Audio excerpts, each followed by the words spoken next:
언젠가 미국에서 어느 한 책을 썼는데 그 책 이름이 거북신앙이다라는 책이었습니다.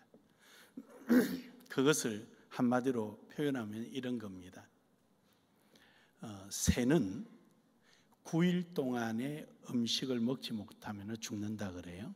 물론 그 이제 체력과 환경에 따라 좀 차이는 있겠지만 평균적으로 그렇다는 거죠.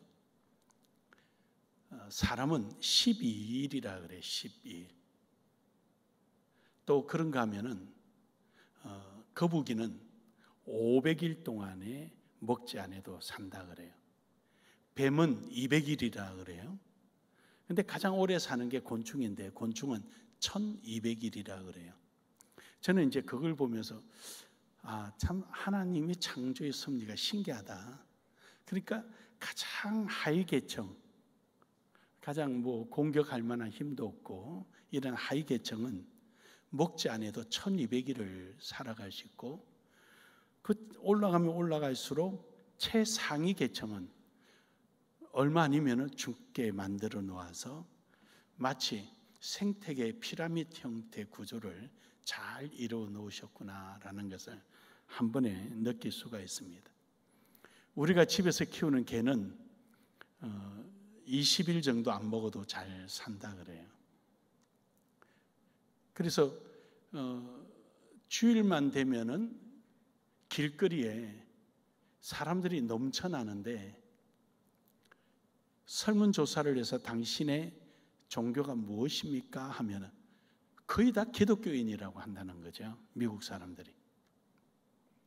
이슬람이면 아주 조금이고 거의 다 교회는 안 나가면서 기독교인이라 그러는데, 그래서 그 책의 주 내용은 그거예요. 거북신앙인, 거북신자. 교회는 안 나가고 성경은 읽지도 않으면서 기독교인이라고 말하는, 어떻게 이 사람들이 이렇게 잘 살고 있을까? 그래서 거북이처럼 500일을 산다. 먹지 않고도. 교회를 안 가고 말씀을 듣지 않고도 500일을 산다는 쪼로 비판적 의미에서 그렇게 한 거죠. 우리나라에서는 있죠. 썬데이 교인이라는 것이 있어요. 썬데이 교인.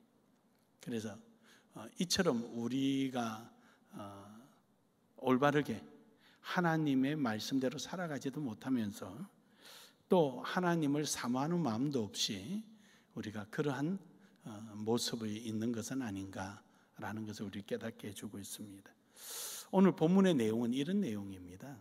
앞서 있는 내용처럼 예수님께서 이제 너희가 나를 사랑하면 나도 너희도 사랑하고 또 우리가 너희와 함께 있으리라 라는 말씀이죠. 그래서 이 14장에 있는 내용은 결국은 예수님께서 말씀하시고자 하는 것이 내 계명을 지키고 내 안에 있으라라는 내용이었죠. 그런데 이 말씀을 곡해하게 됩니다. 바로 가룟이 아닌 유다가, 그 유다는 야고보의 아들이죠. 그래서 아마 그 사도 요한은 가룟 유다가 굉장히 싫었던 모양이에요. 그러니까 가룟 유다가 아닌 유다, 이렇게 여기서 가룟 유다와 구분을 짓고 싶지만 그렇다 그러면은 야고보의 아들 유다가 이래야 될 거 아니에요. 근데 굳이 가룟 유다를 끌고 들어온 거 보면은 가룟 유다에 대한 아주 안 좋은 감정이 있는 느낌을 받게 되죠. 어쨌든 가룟 유다가 아닌 다른 유다가 그걸 곡해해서 오늘 본문 말씀 21절에 그럽니다. 나의 계명을 지키는 자라야 나를 사랑하는 자니 나를 사랑하는 자는 내 아버지께 사랑을 받을 것이요 나도 그를 사랑하여 그에게 나를 나타내리라. 그러니까 내 안에 함께 있게 되고 내가 그들에게 함께 거하게 되고 그들에게 나타내리라. 이러니까 이 유다는 왜 우리에게만 나타냅니까? 저 세상에도 좀 나타내시지 그럽니까? 라는 의문을 제기하는 거죠. 세상에 나타내라는 얘기는 저 우리를 혹독하게 핍박하는 저 로마, 저들에게 나타나서 당신의 능력을 좀 보이고, 또 뿐만 아니라 우리를 업신여기는 저 유대인들 좀 코를 납작하게 좀 해주면 얼마나 좋겠습니까? 라는 정치적 요구를 하는 것이죠. 하지만 예수님께서는 그런 뜻으로 이야기하신 것은 아니거든요. 예수님께서 하신 말씀은 너희가 내 말을, 하나님의 말씀을 너희가 사모하고 그 사모하는 사람이 나를 사랑하게 될 것이고 그 사랑하는 자에게 내가 너희 안에 임재하리라. 임재, 여러분 천국에 대한 개념을 두 가지로 여러분이 말씀드렸습니다. 하나는 공간적 개념, 즉 거처, 실제적 개념이 있고, 두 번째로는 하나님의 통치적 개념이 있다 그랬습니다. 그래서 하나님이 통치하는 것은 다 천국이에요. 하나님이 통치하시니까. 그리고 하나님이 임재하니까 거기도 천국이에요. 근데 여기서 말씀하시는 것은 우리 속에 성령이 함께 임재하시겠다는 겁니다. 할렐루야. 그래서 성령이 우리 속에 들어오시게 되는데, 예수 그리스도의 말씀을 믿고 우리가 사랑하는 자에게 하나님의 그 사랑의 정표로 우리 속에 성령을 보내주신다는 거죠. 그래서 성령뿐만 아니라 우리가 라고 말씀할 때 보니까 성부 하나님, 성자 하나님, 성령 하나님, 삼일체 하나님이 우리 속에 와 계시겠다는 겁니다. 성부, 성자, 성령이 우리 속에 거참으로 인해서 우리가 하나님의 사랑하고 있음을, 하나님은 우리와 함께 하시겠다는 겁니다. 바로 이러한 말씀을 유다는 곡해해서 세상에도 좀 보여달라라고 말하는 거죠. 사랑하는 여러분, 오늘 여러분과 저는 우리가 예수님을 사랑하는 자가 되어서 우리 속에 계신 하나님께서 크게 활성화되고 역사되고 우리 속에 주관되어지기를 주의 이름으로 축복합니다. 우리가 하나님을 사랑하는 자, 예수님을 사랑하는 자는요, 예수님의 말씀을 사모하고 소망합니다. 그래서 예수님의 말씀을 늘 관심을 가지고 들여다보고 그러는 거죠. 그래서 오늘 여러분과 저는 예수님을 사랑하는 자로서 살아가는 은혜가 있기를 주의 이름으로 축복합니다. 첫 번째로 예수님을 사랑하는 자는 하나님의 말씀을 만나고자 애를 씁니다. 하나님의 말씀을 만나기 위해서, 이것을 다른 말로 두 음절로 표현하면 듣는다, 하나님의 말씀을 듣다.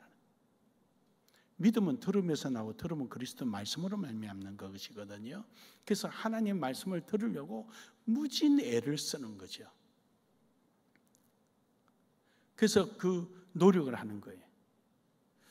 제가 그러다 보니까 얼른 떠오르는 생각이 하나 있는데, 기억이 하나 있는데, 저 필리핀의 제일 꼭대기에 가면 아팔이라는 지역이 있어요. 그때 우리 이장로님하고 거기 이제 세미나 때문에 제가 갔는데, 새벽에 이제 우리가 그 중국 해가 필리핀 해하고 맞닿은 지역이에요. 그래서 새벽에 이제 그 어시장에 배가 들어와서 고기 가져온 것을 구경하러 갔습니다. 가서 뭐 좀 있으면 사가지고 와서 아침에 호텔에다가 좀 요구해서 요리도 하고 하려고 갔는데, 우리 썰리나 목사님이 목사님 저 오늘 배 좀 보세요.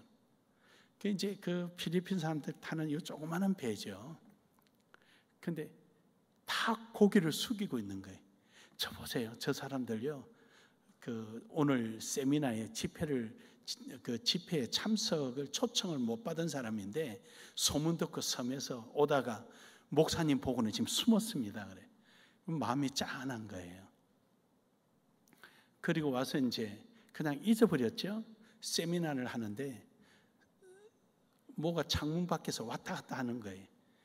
그 썰리나 목사한테 뭐냐고 그러니까 초청받지 못한 사람들이 창문에 지금 들으려고 서 있다는 거예요. 거기는 시골이다 보니까 시골 호텔이 조그만하고 그 세미나실도 조그맸어요. 한 100여 명 좀 넘어 들어가면 꽉 차니까.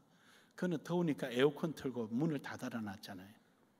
그래서 가슴이 너무 아파서 창문 다 열어라, 문 다 열어라, 그리고 가까이 와서 들어라.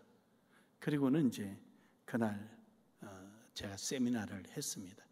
세미나를 했는데 하나님의 은혜 주셔서 그날 한 150명이 모였는데 모두가 방언을 받고 그냥 은혜를 받고 눈물이 흘리고, 바닥을 제가 지나가면서 안수를 하는데 미끄러워서 못 갈 정도로 그날 성령의 역사가 아주 대단하게 일어난 날이었습니다. 그래요, 여러분, 말씀을 들으려고 애를 쓰고 힘쓰고 노력하는 거죠. 그 말씀을 들으려고 애쓰는 모습들, 바로 이것이 바로 하나님 말씀을 사모하고 있다는 증거이고 하나님을 사랑하고 있다는 증거인 것입니다. 근데 이렇게 믿지 못하는 이유는 뭐냐? 요한복음 5장 38절에 보면은 예수님을 보지 못하는 것. 예수님이 지금 그동안에 유대인들에게도 나타나고 여러 사람에게 나타났지만 예수님을 메시아로 받아들이지 못하는 이유가 뭐 있습니까? 그들은 바로 말씀을 듣지 않기 때문입니다. 말씀을 믿지 않으니까 예수님을 마음에 두지를 못하는 거예요. 말씀 속에 분명히 메시아가 베들레헴에서 올 것이며 또 그가 가난한 자를 돌아볼 것이라고 분명히 말씀하셨는데 그들은 말씀을 그들 속에 두지 않으니까 예수님을 믿지 못하게 되고 믿지 못하니까 예수님의 앞에 계셔도 예수님을 알지를 못하는 거죠. 우리가 이처럼 하나님 말씀을 제대로 알지 못하게 될 때는 내 앞에 그런 역사가 일어나도 알지를 못해요. 하나님의 은혜로 내게 참 좋은 일이 생겨도 럭키데이, 오늘도 뭐 행운의 날이다, 운이 좋았다, 이런 식으로, 아니면 자기의 무슨 능력이 있고 찬스, 신의 한 수를 쓴 것처럼 착각을 하는 것이죠. 아무리 하나님의 은혜를 깨닫게 해주어도 알지를 못하는 거예요. 말씀이 없으니까 그렇죠. 그러나 여러분, 하나님 말씀은요, 시편 12편 6절에 보면은요, 순결하다. 하나님 말씀은 굉장히 순결해요. 그래서 거짓이 없고 흠이 없고 아주 정확하다는 거예요. 그래서 우리는 하나님 말씀을 사모하는 거예요. 하나님 말씀은요, 술수가 없어요. 그리고 하나님 말씀은요, 거침도 없고요, 변형되지도 않고요, 아주 순수하다는 사실입니다. 그러므로 하나님 말씀 듣기를, 절개하기를 주의 이름으로 축복합니다. 시편 119편 7절에서 8절에 보면은요, 하나님 말씀은 우리가 이 세상을 살아가는데 판단력을 가지게 하는 것입니다. 하나님 말씀은 우리가 이 세상 살아갈 때 판단력을 가지게 해요. 어제 우리 청년들이 특강을 해달라 그래서 기독교인의 사역안에 대해서 했어요. 근데 제가 강의를 하면서도 2시간을 하면서도 참 되게 어렵겠다라는 그 생각이 들어요. 그들을 이제 이렇게, 왜냐하면 10몇 권의 책을 축약해서 설명을 했으니까. 그래서 결국은 노동을 통한 행복이라는 것을 주안점으로 해서 제가 강의를 했는데 참 힘들겠다.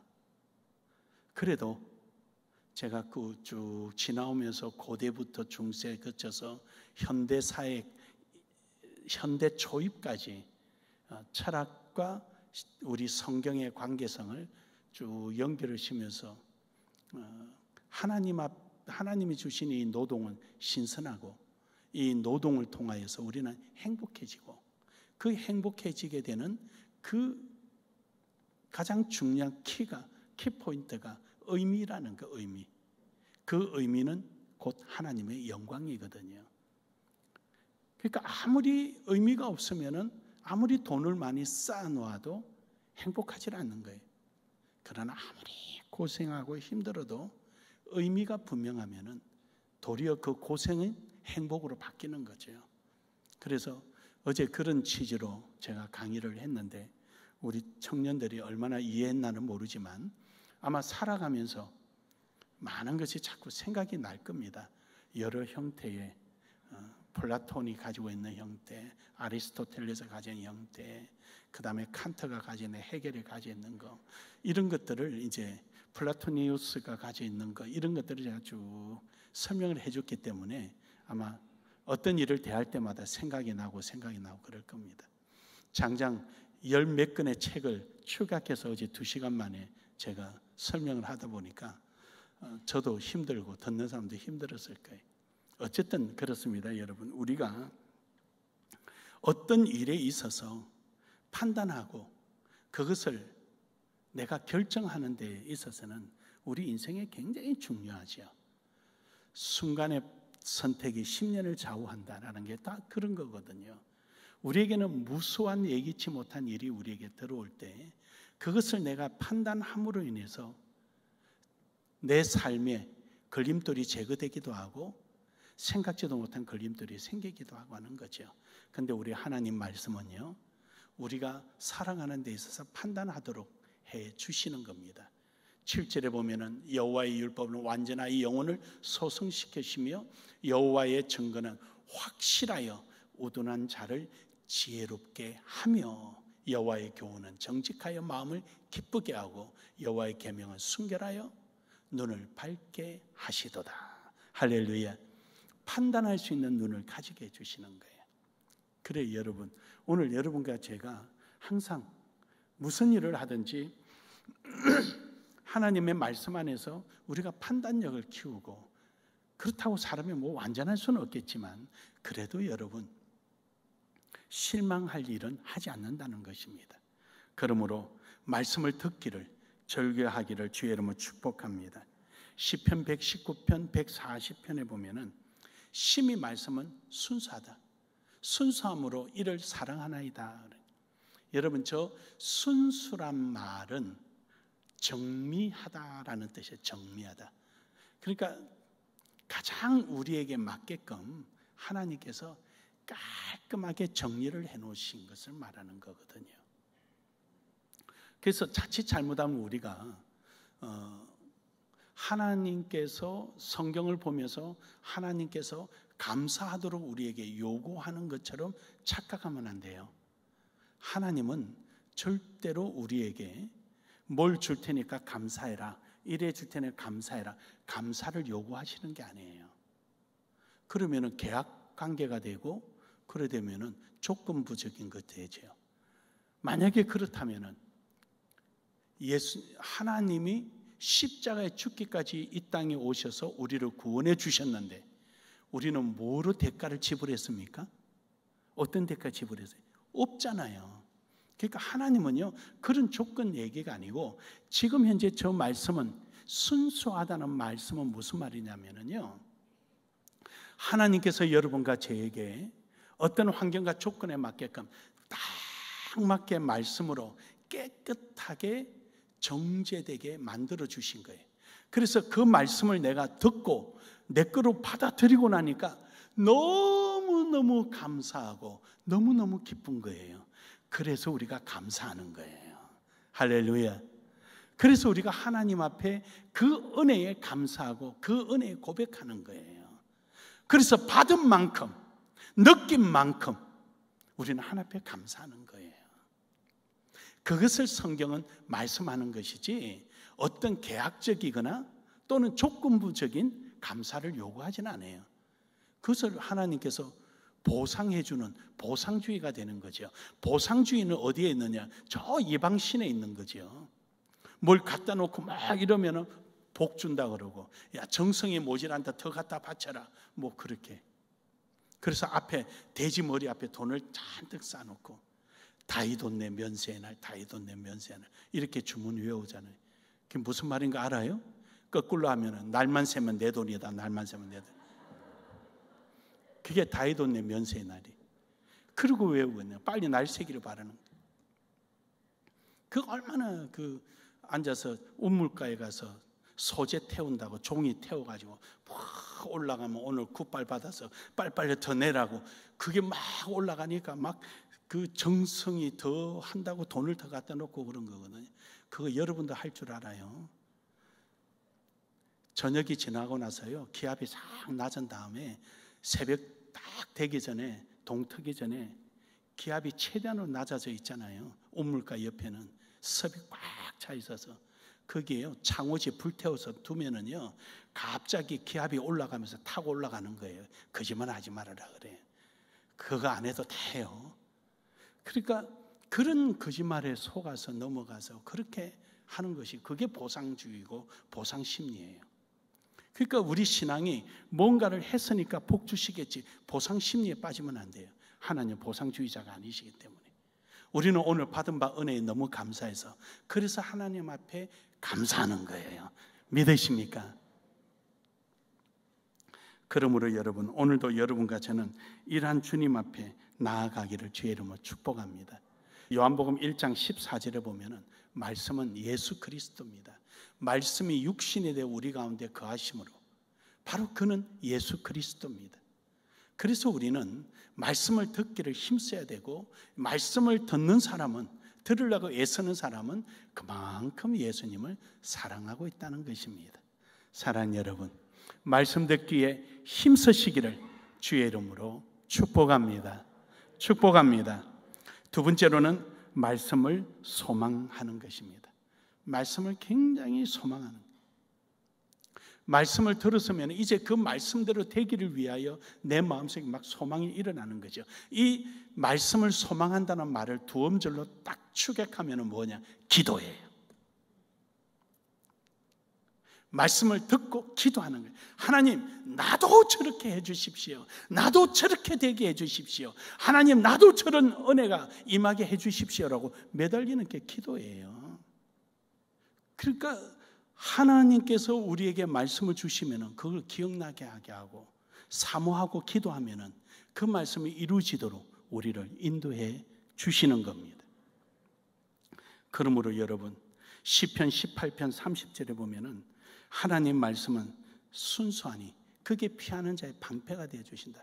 때로는 내가 가면서 어렵고 힘들고 어찌할지 모를 때도 그 길을 인도해 주시는 것도 하나님 말씀이지만 위험으로부터 보호해 주시는 것도 하나님의 말씀인 것입니다.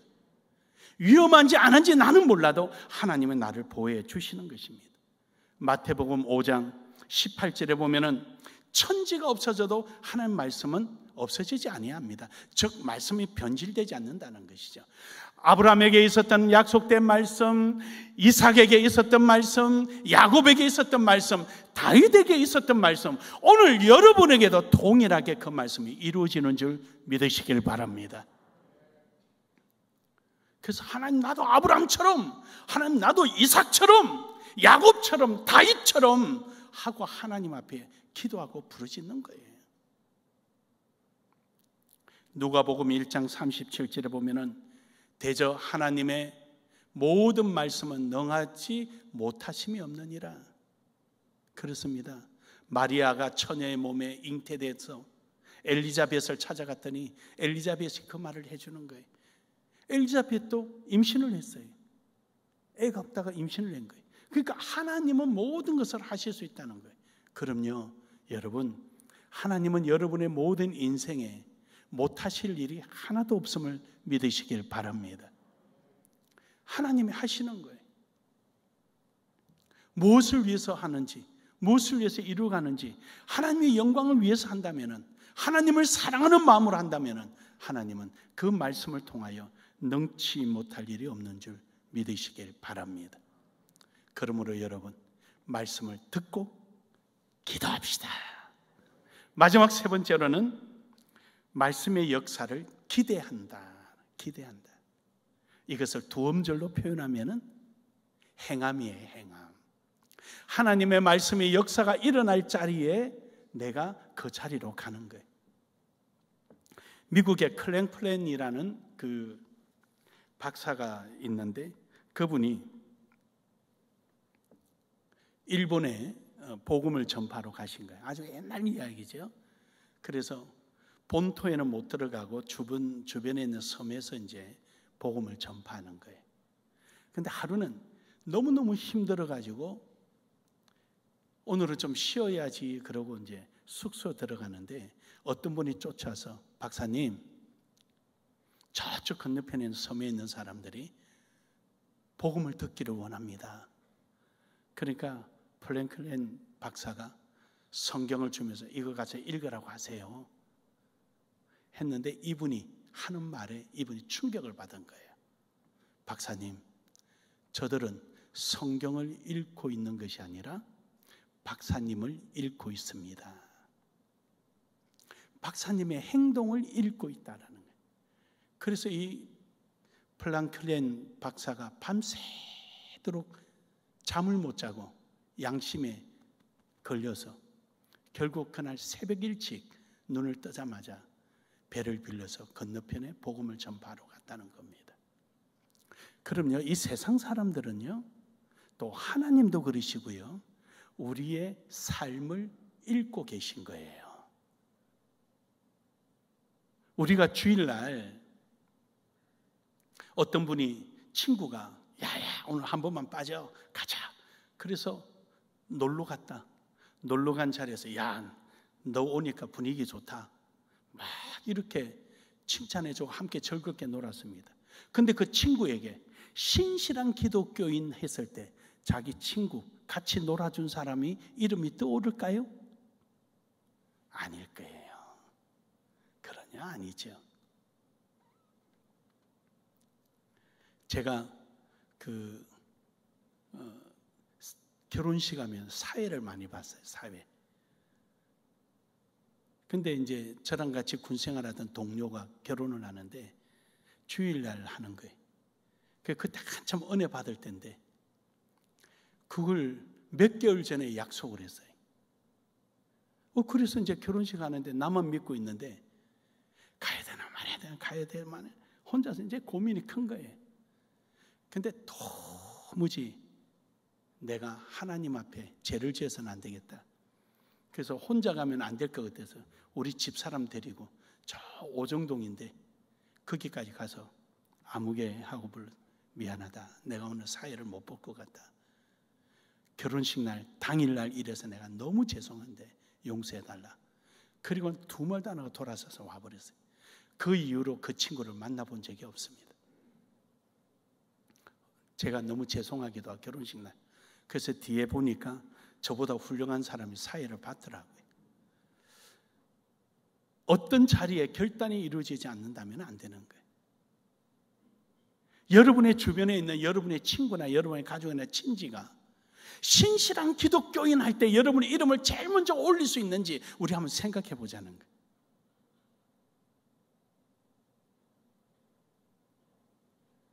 아니면은 누구는 일요일이라도 그 사람들이 일요일이잖아요. 제가 그렇게 표현할게요.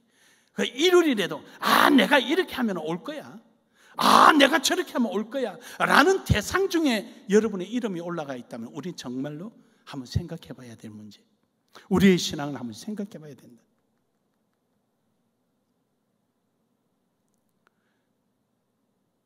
우리가 이걸 지키지 못하는데 하나님 앞에 하나님 말씀대로 역사에 주시옵소라고 우리가 어떻게 말할 수 있겠냐는. 물론 사람이 살다 보면 어쩔 수 없는 환경이 있을 수는 있겠지요.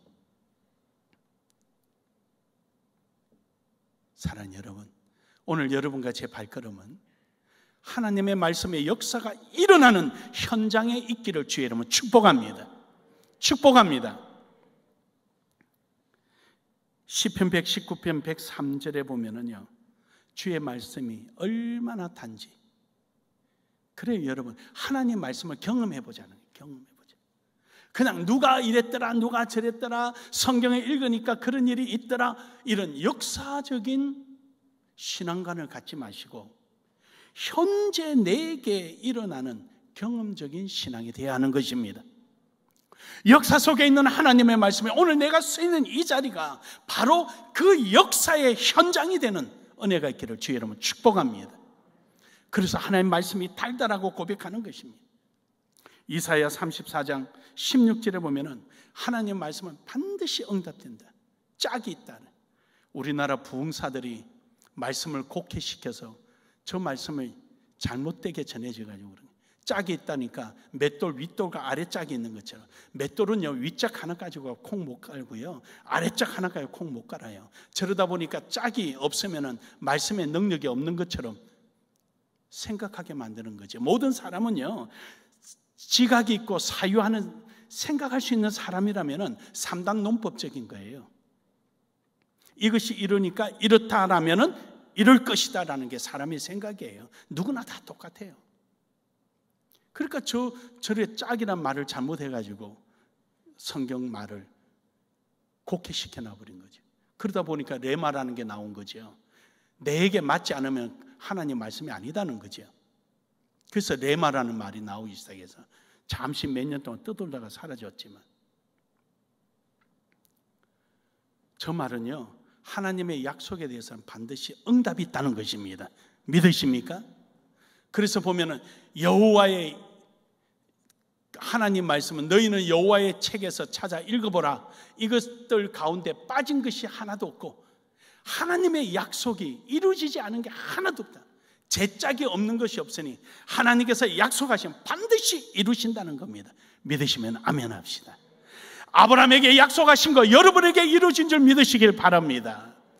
야곱에게 약속하신 거 우리의 현장 속에 이루어짐을 믿으시길 바랍니다. 그래서 우리가 기도하고요. 그래서 우리가 하나님 말씀의 역사 현장에 가는 거예요. 마태복음 4장 4절에 보면은요, 하나님 말씀만이 완성되는 것입니다. 우리가 빵을 먹으면은 그때만 배부르지 그 다음에 또 배고파요. 그래서 우리의 삶이 허기진 거예요. 그러나 하나님 말씀은 한번 우리에게 임하면은 영원한 거예요. 그러므로 하나님 말씀 안에 있기를 주의 이름으로 축복합니다. 히브리서 4장 12절에 보면은 하나님을 우리를 포기하지 않습니다.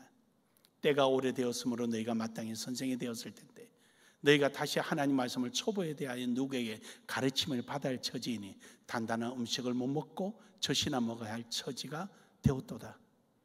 다시 말해서요, 우리의 신앙이 연약해지면은 젖을 먹이고 죽을 먹이고, 신앙이 좀 성장하면은 딱딱한 음식을 먹이고, 하나님을 우리에게 맞춰서 우리를 포기하지 않으시고 끝까지 돌보시는 거예요. 여러분과 제가 포기만 하지 않는다면은 하나님은 젖이 되었던 밥이 됐던 죽이 됐던 딱딱한 음식이 됐던 우리에게 맞는 것으로 우리를 끝까지 보살피시는 분이 우리 하나님이십니다. 그러므로 우리는 하나님 앞에 끝까지 매달리고 구하고 찾고 주의 말씀에 약속이 있는 자리에 우리가 있는 거예요. 여러분, 주님은 포기하지 않으심을 믿으시길 바랍니다. 마지막으로 이사야 40장 8절에 보면은 오늘도 역사하신다는 거예요. 푸른 마르고 꽃은 시드나 우리 하나님 말씀은 오늘도 여러분의 발걸음 닿는 곳에 역사하시는 줄 믿으시길 바랍니다. 우리는 환경 속에 꽃이 말랐다 해서 생명이 없는 것 같고 풀이 말랐다고 해서 이 자리가 끝난 거로 생각하지만 하나님은 끝나지 않았습니다. 하나님은 여러분이 말씀을 듣고 기도하며 그 말씀의 약속의 현장에 갈 때 그곳이 아굴골짝 빈들에다 할지라도 하나님은 샘물나게 하시고 여러분에게 역사하십니다. 무덤 속에서 생명을 건져내시듯 여러분의 절망 속에서도 소망이 있게 하시고 실패 속에도 성공이 있게 하시고 없는 가운데도 있게 하시고 부족한 곳에도 채워주시는 분입니다. 바로 그 하나님이 여러분이 사랑하는 우리 주 예수 그리스도입니다.